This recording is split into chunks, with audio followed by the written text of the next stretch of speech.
My name is Brian Escobedo. I was born and raised here in Houston, Texas. I spent 5 years in the Marine Corps and got out as a sergeant with the 3 tours in Iraq. Rebecca and I met online, and I was on my first deployment. We wrote every single day, and he was stuck on a ship.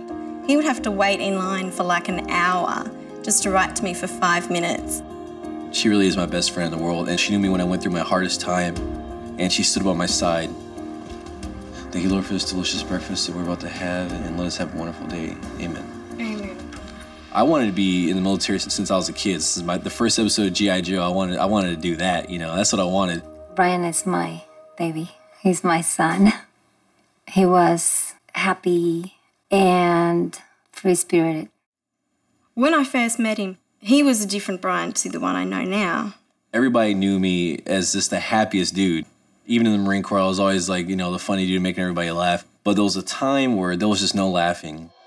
In the war zone, he had a different mind frame, and he just kind of forced himself to become desensitized to a lot of things so that he could cope and do his job. On my second deployment, I got hit 3 times. 4 bombs hit my vehicle. This is what I was wearing when I got blown up. And that's my blood from the IED, from my face. Yeah, that was nuts.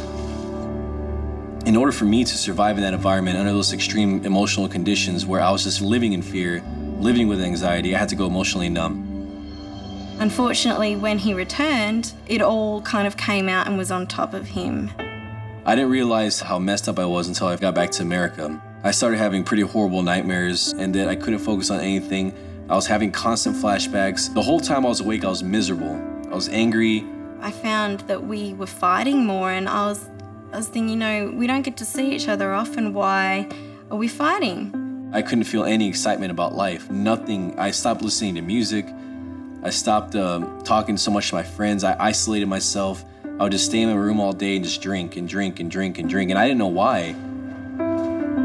He tried hard not to shut off from me, but he was shut off. I knew I had PTSD, but I didn't know that I'd be scared to drive on a simple American road. You become suspicious of everything, like mounds of trash, dead animals. You're expecting everything to be booby-trapped. And when you start thinking like that, everything seems like a threat in your environment. It kind of makes you go nuts. As military people, you find it very difficult to admit your own weaknesses, because also that's completely contrary to the military philosophy.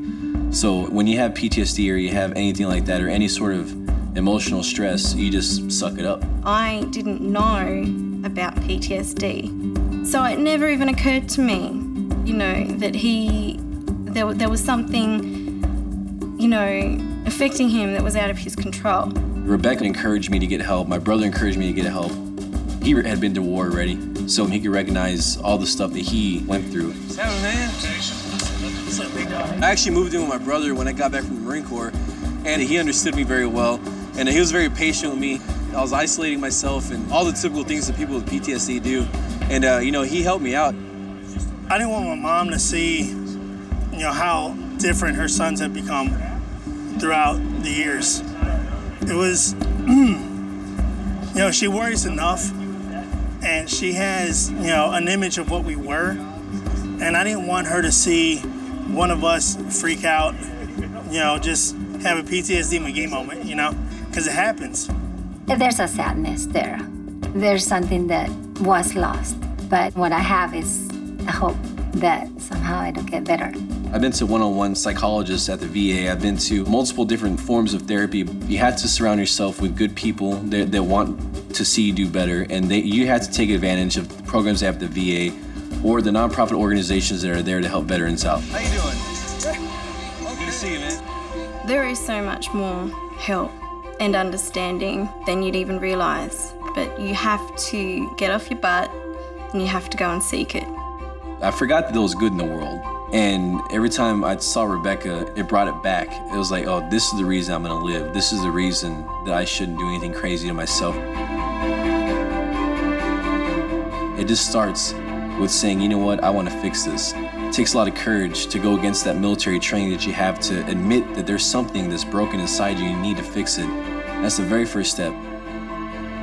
Even if it's just a friend or a family member or just a hotline, do something. It all starts with going to the VA, and there's a whole community of veterans that just want to help you out. People that have been in your same shoes, that know what you're going through, that have already overcome this. You just reach your hand out and connect to somebody else that knows what you're going through and knows how to help you. And that's all it takes.